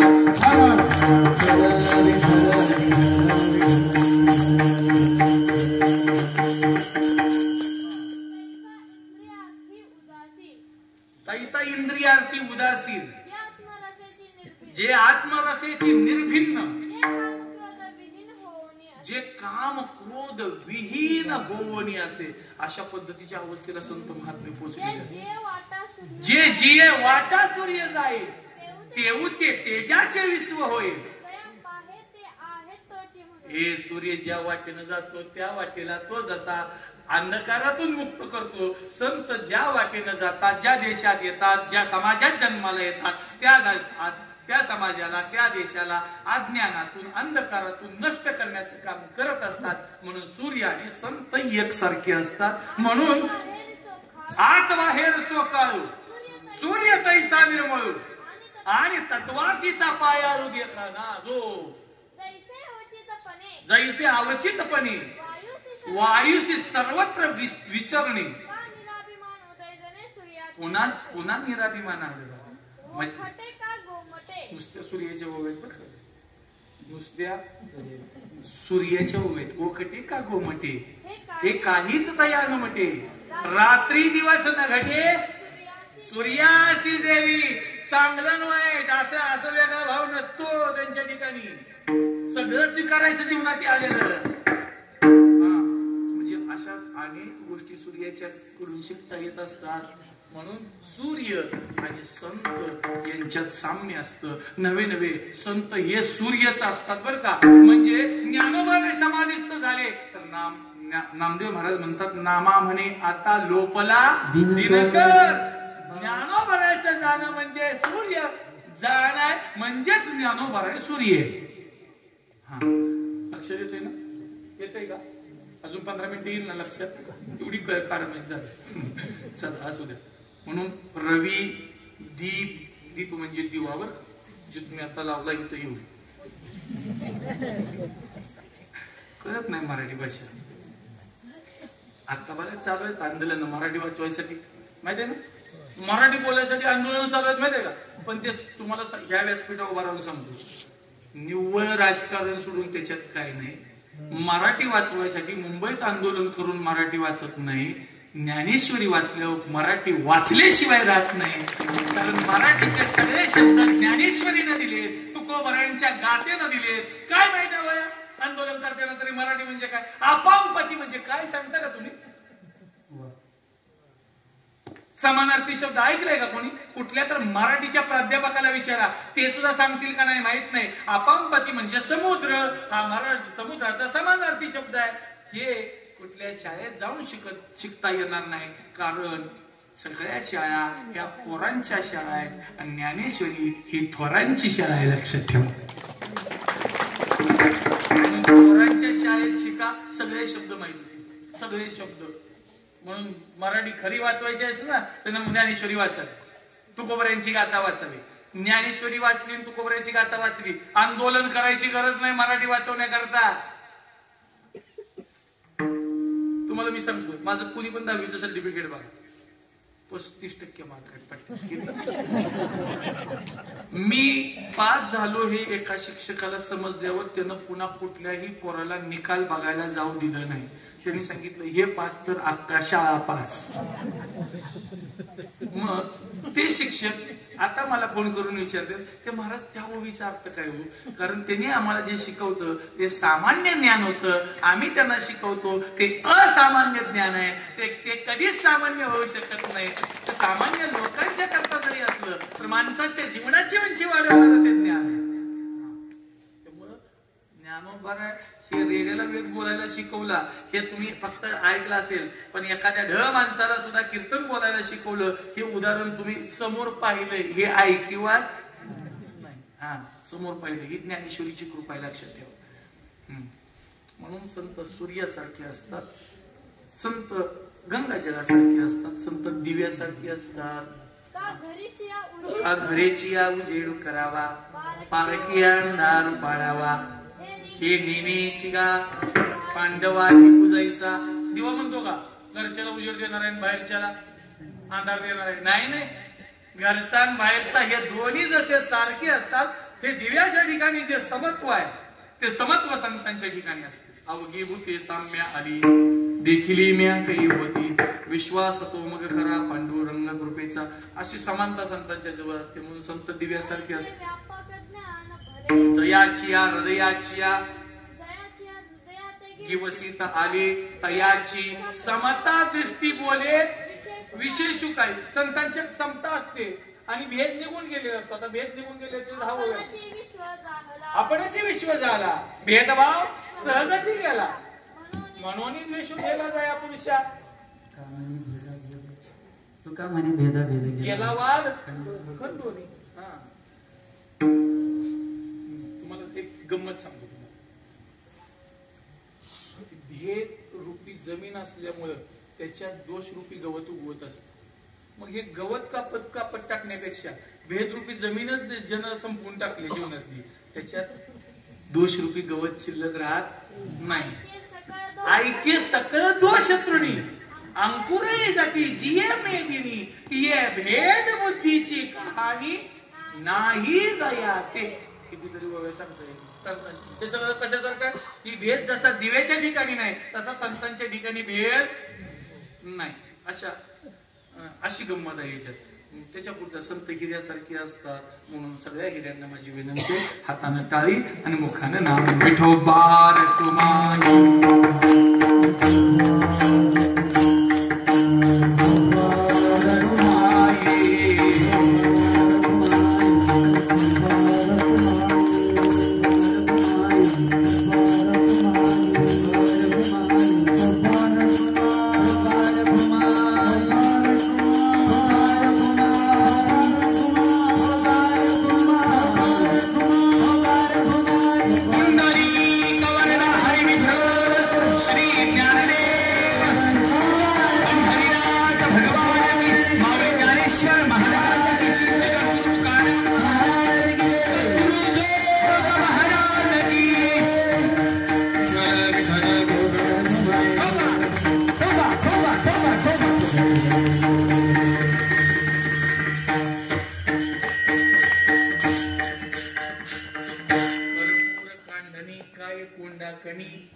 सिंधू मेळवणी काय चाली.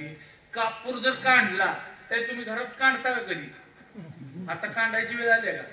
आता फक्त काढायला नसल्यामुळे तुम्हाला भांडायला वेळ मिळाला आहे का नाही? खरं आहे का नाही? त्यातल्या त्यात सासू सुनाचं नातं तुमचं कसं आहे का? आजीच्या चेहऱ्यावर मला कळलं काय बांधकाम.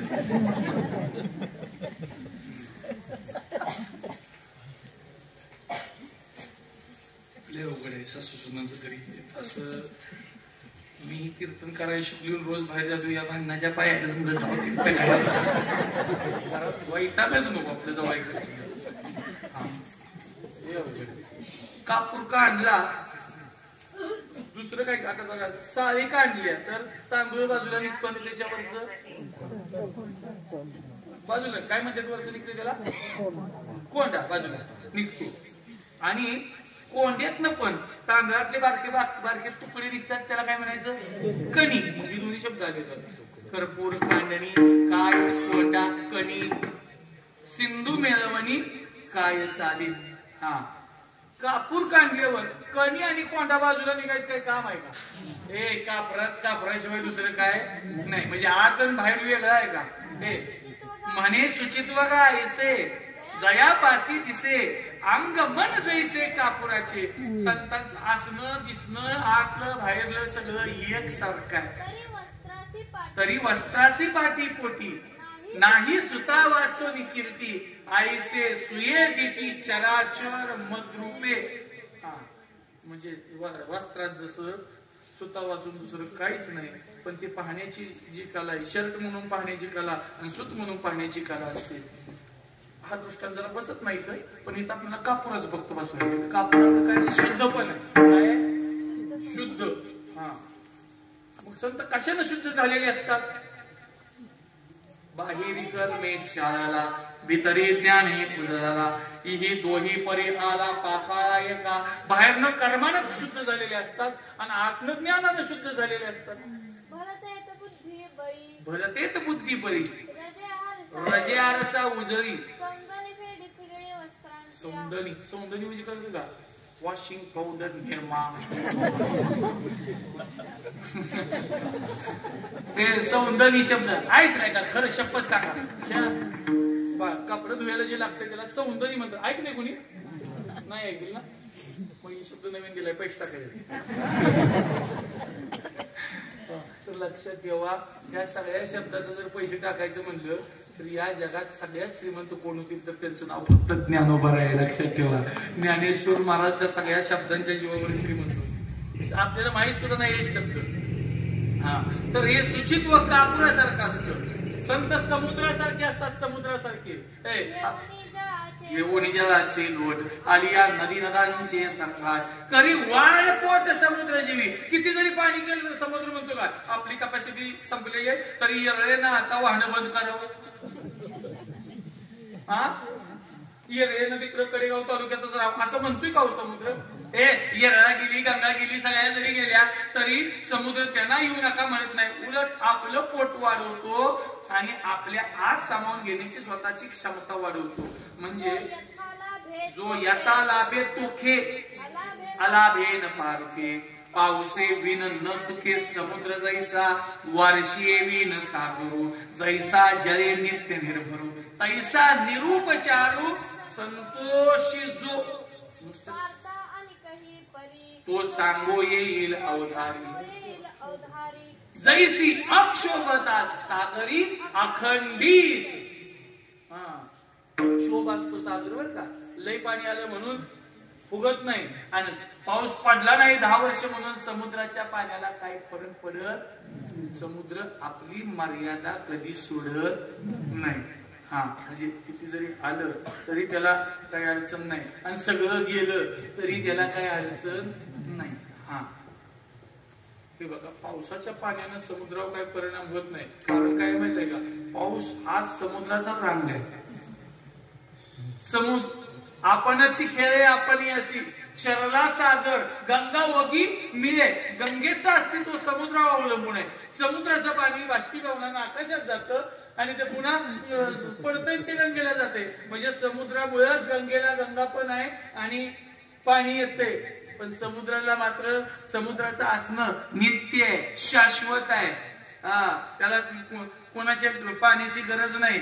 माझं कमी झालंय तुम्हाला समोर पाणी असं म्हणायची समुद्राला गरज नाही. म्हणून सत्य हे समुद्रासारखे असतात परिसासारखे असतात चिंतामणीसारखे असतात आकाशासारखे असतात. व्यापक आणि उदास जैसे का आकाश तैसे जयाचे मानस सर्वत्र गा. तिही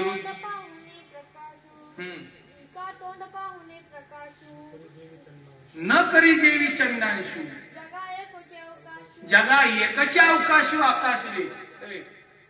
चोराटीच्या माणसाला म्हणते का आकाश तुम्हाला वर 10 फूट उडी मारायला जागा देतोय आणि पुढे 7 लोकांना म्हणते का 20 फूट मारली तरी चालते. जगा एकचे अवकाशू आकाश रे. सगळ्यांना समान अवकाश आकाशात मिळत असतो. तिही ऋतू समान जैसे का गगन तैसे एकची मान श्रीकृष्ण जया. सोपं करून सांगतो.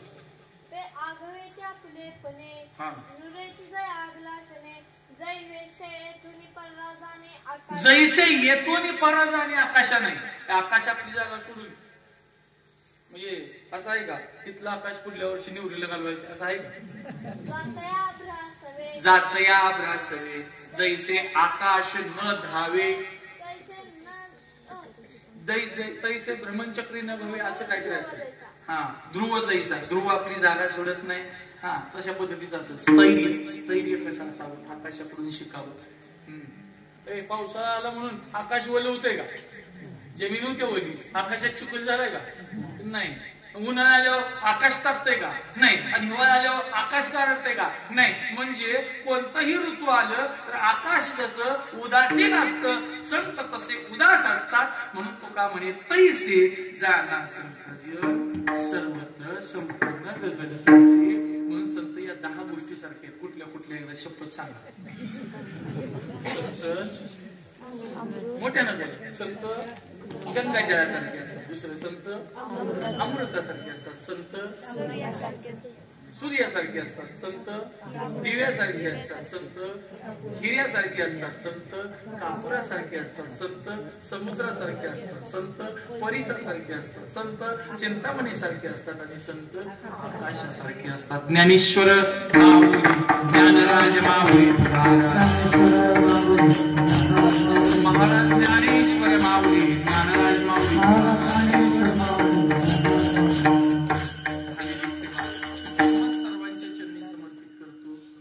आदरणीय लोकरे महाराज असतील, हे आमचे गोरेगावकर महाराज असतील. ही माऊली गाव कुठलं? कमळेवाडी. छान. महाराजांचं दर्शन घेतो.